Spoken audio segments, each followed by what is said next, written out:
Sistema nervioso, sistema nervioso. Ok. Hola, ¿qué tal? ¿Cómo están? Bueno, como verán, he estado mencionando sobre el sistema nervioso porque en esta ocasión pienso explicarles cómo y de qué se trata el sistema nervioso. Tenía algunas ideas, así que creo que lo pueden entender en el momento desde que estoy hablando y me estoy moviendo.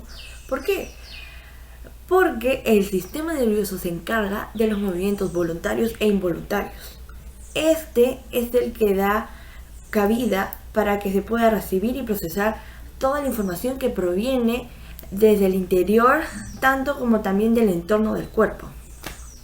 Así que todo lo que yo estoy hablando, moviéndome, viene a partir del sistema nervioso. ¿Qué pasa dentro del encéfalo, por el cerebro, con unas terminaciones nerviosas y da lugar a que yo pueda moverme? Ok, esto es solamente un pequeño resumen de lo que puedo decir, pero para poder entender más en cómo y de dónde provienen estas terminaciones nerviosas y de dónde salen, voy a hablar sobre dos células que son muy importantes del sistema nervioso. Esas son las neuronas y las glías.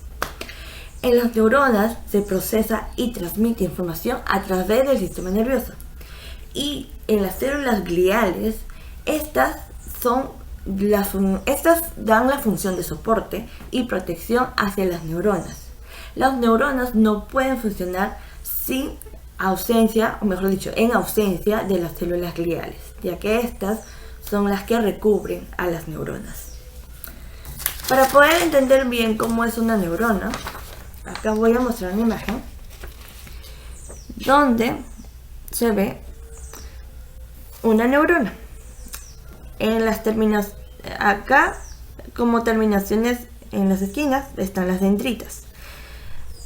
Aquí, dentro de este lado, encontramos al cuerpo celular. Este circulito que está en medio es el núcleo. Toda esta parte larga se llama axón. No sé si se logra ver. Ya. Y dentro del axón está la mielina, que es lo que recubre. Luego encontramos entre el axón, tipo como unos puentecitos o nuditos, que son el nodo de Rambier. Y dentro del axón está también la célula de Schwann. Finalmente, en la parte de la cola encontramos el terminal de axón. Estas son las partes de la neurona. Estas neuronas, a través de una sinapsis que se da por los neurotransmisores, son los que van a dirigir tanto hormonas, nervios y hacia receptores cuando se da la sinapsis para dar respuesta, como por ejemplo el hecho de que yo me estoy moviendo, el hecho de que yo estoy hablando y respuestas también dentro del cuerpo, hacia el interior. Como mencioné, voluntarias e involuntarias. Voluntarias podría ser cuando son los latidos del corazón en cuanto respiramos. Bueno, mencionar que también dentro de las neuronas hay diferentes tipos. Entre ellas están las neuronas sensoriales, las neuronas motoras y neuronas piramidales. Las sensoriales son las que provienen de los sentidos, como el gusto, el oído, el tacto, entre ellas. Luego las que son de motoras son las que provienen de la actividad muscular voluntaria, como por ejemplo el habla, el caminar, la movilidad, el deglutir también. En cuanto a las piramidales, son la fuente primaria de excitación dentro de la corteza prefrontal. También encontramos tipos de glía. Dentro de estas están los astrocitos y la microglía. Pero también encontramos dentro de ellas las células de Purkinje. En los astrocitos, estos se encargan de coordinar la actividad neural. Estos actúan como guardianes limpiando los desechos celulares. Bueno, ahora mencionar que dentro del sistema nervioso encontramos también el sistema nervioso central y el periférico. En el central encontramos el encéfalo y la médula espinal. Por el contrario, en el sistema nervioso periférico lo encontramos fuera del encéfalo y de la médula, y vendrían a ser todos los nervios que se encuentran en el sistema, o mejor dicho, en el cuerpo humano, que están dentro de esos los nervios craneales y los nervios que vienen a partir de la médula espinal. Bueno, prosiguiendo con el sistema nervioso central, dentro de este, como mencioné, se encuentra el encéfalo y la médula espinal. Dentro del encéfalo parten los nervios craneales. Y también encontramos lo que es el cerebro, el cerebelo y el tronco encefálico. Pero en el cerebro encontramos tres zonas: es la anterior, la media y la posterior. En la anterior encontramos lo que es el telencéfalo y el diencéfalo. En la parte media encontramos al mesencéfalo y en la parte posterior encontramos al rombencéfalo, que dentro del rombencéfalo está también el mesencéfalo, que encontramos el puente de Barolio, y el mielencéfalo, donde se encuentra el bulbo raquídeo. Mencionar que dentro del diencéfalo también vemos que está en la parte anterior, encontramos al hipotálamo, que es el que se va a encargar también de, junto con el sistema endocrino, a transportar hormonas, o mejor dicho, a segregar dentro de la glándula pituitaria, segregar hormonas que van a ir a regular todo nuestro sistema. Luego, en el cerebelo, este se encuentra en la parte posterior del encéfalo. Este se encarga de coordinar los movimientos voluntarios y ayuda a mantener la postura y el equilibrio. Luego, en el tronco encefálico, este se encuentra en el medio del encéfalo, donde encontramos al mesencéfalo, a la protuberancia y al bulbo raquídeo.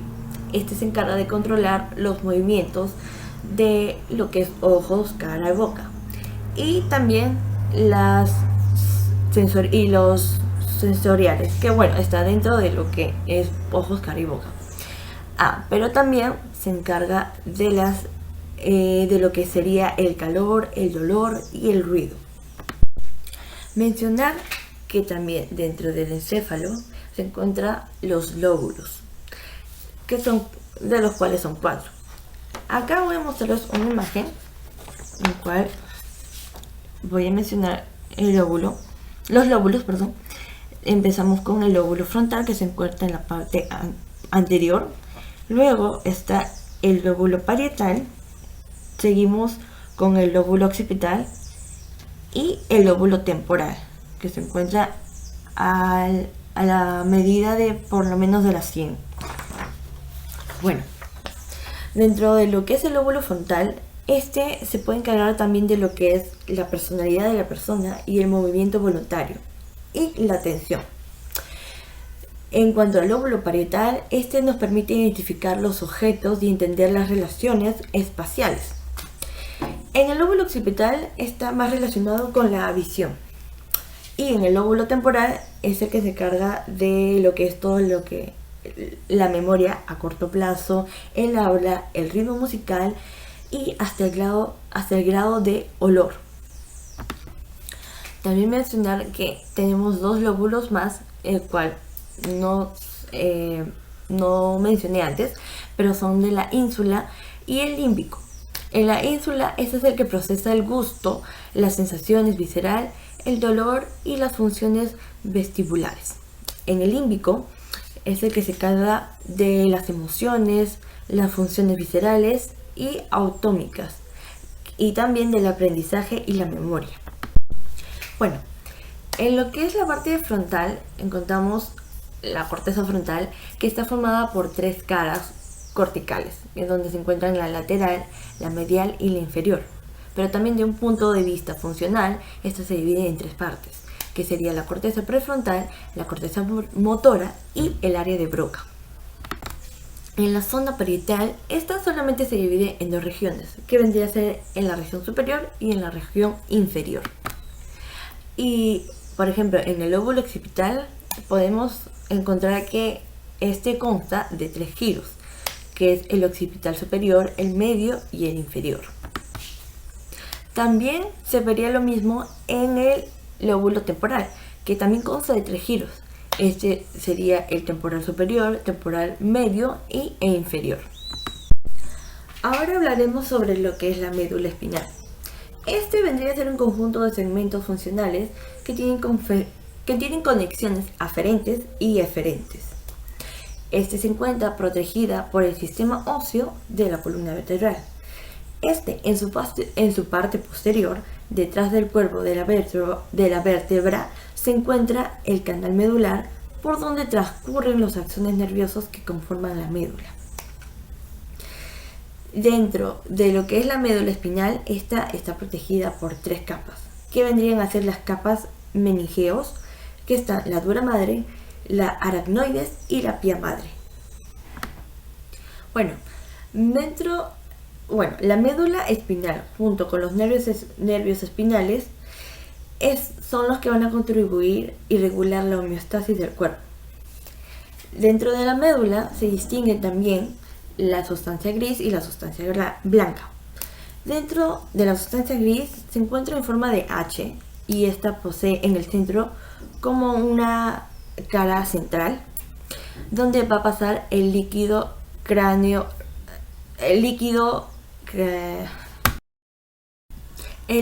cefalorraquídeo. Por otro lado, dentro de la sustancia blanca, esta se acomoda alrededor de la gris y forma columnas que van a ser la dorsal, la ventral y la lateral.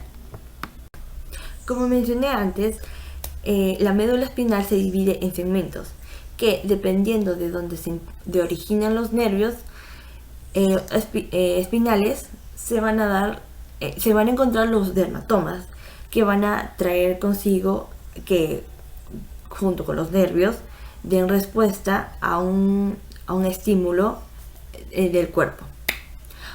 También mencionar que la médula espinal termina a nivel del cuerpo entre la L1 y la L2.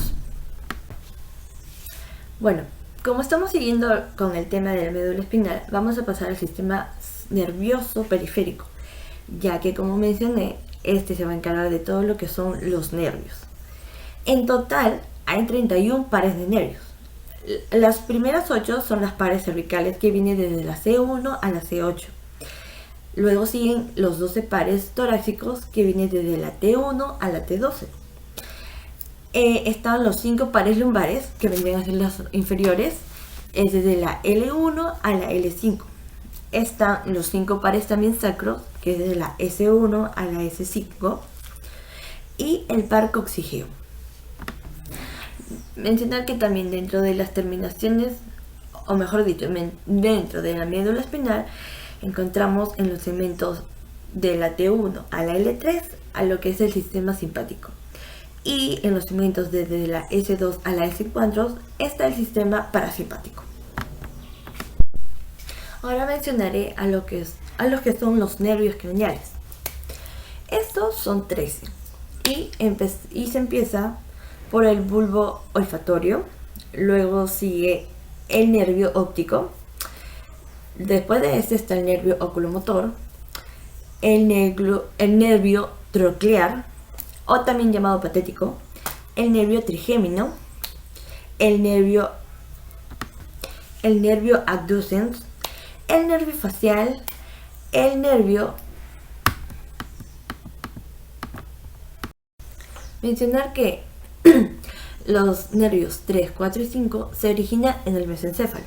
Luego, del nervio 5 al nervio octavo, este se origina en la protuberancia.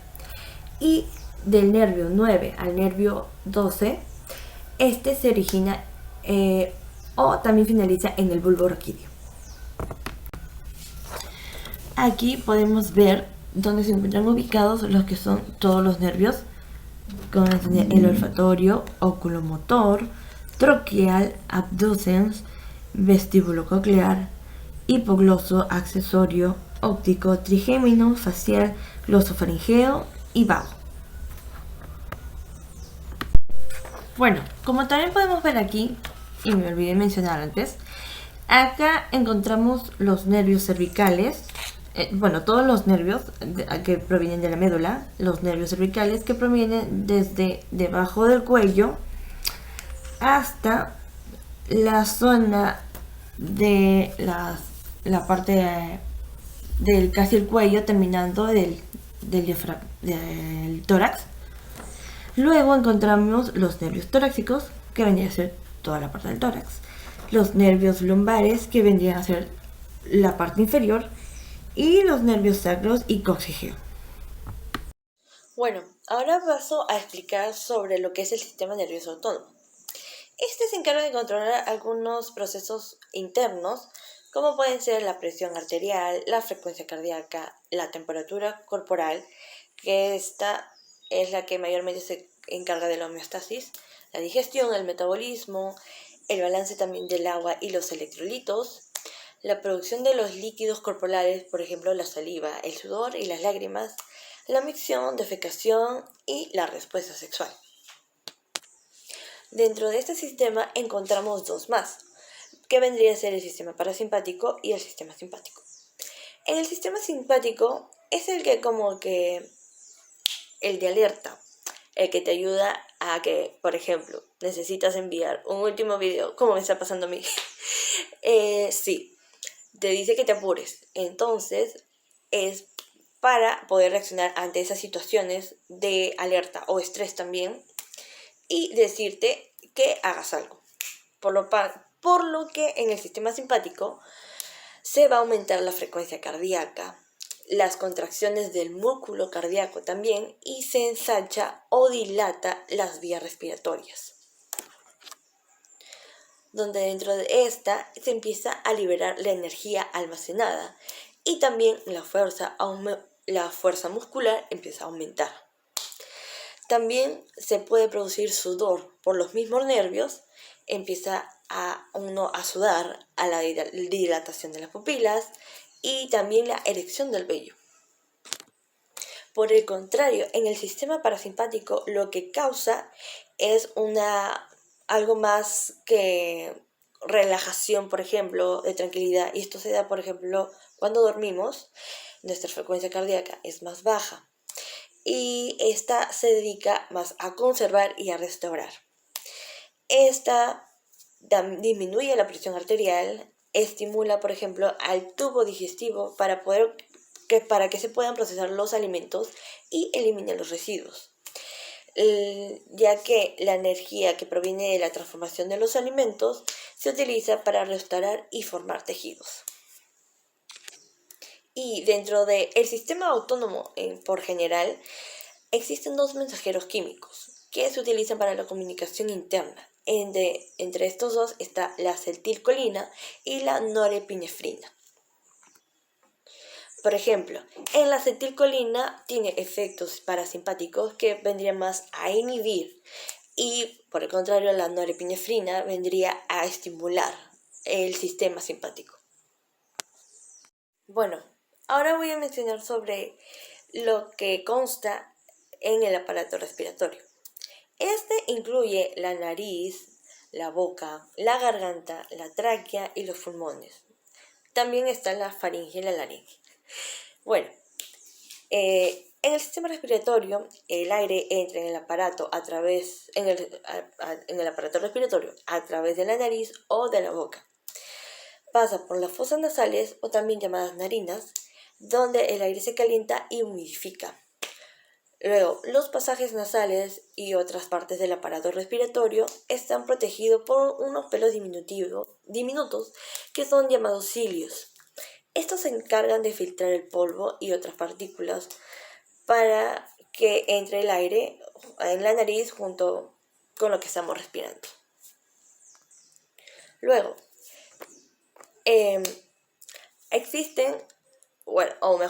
están las dos entradas de las vías nasales que se une junto con la faringe o garganta en la parte posterior de la nariz y la boca. La faringe forma parte también del aparato digestivo y del respiratorio porque transporta tanto alimentos como aire.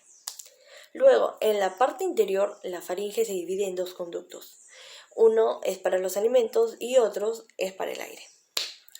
Luego también tenemos a la laringe, que es la parte superior del conducto exclusivo para el aire. Este conducto contiene un par de cuerdas vocales que hacen vibrar los sonidos, por ejemplo, cuando cantamos.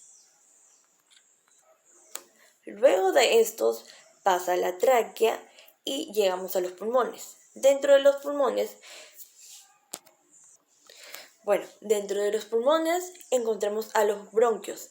Estos se ramifican y forman bronquios más pequeños llamados bronquiolos. Y estos bronquiolos están en pequeños sacos de aire que se llaman alvéolos. También los pulmones contienen tejidos elásticos que les permite inflarse y desinflarse sin perder su forma. Estos están cubiertos por una capa submucosa llamada pleura. Por ejemplo, cuando empezamos a aperturar o a respirar, los pulmones y el aparato respiratorio van a permitir que se dé el paso del oxígeno. Cuando respiramos, el diafragma se mueve hacia abajo, en dirección hacia el abdomen, y los músculos de las costillas empujan a las costillas hacia arriba y hacia afuera. Esto hace que la cavidad torácica sea grande y tome aire a través de la nariz y la boca para enviarlo hacia los pulmones. Luego, al exhalar, el diafragma se mueve hacia arriba y los músculos de la pared torácica se relajan. Esto hace que la cavidad torácica se achique y empuje el aire hacia el exterior del aparato respiratorio, a través de la nariz y la boca. Entonces, este proceso, en resumida, es como cuando inhalamos, exhalamos, botamos aire, va a ser el famoso paso de que entre el oxígeno y salga el dióxido de carbono. Eso sería todo. Espero que les haya gustado y hayan comprendido un poquito más de lo que es el cuerpo humano. Muchísimas gracias.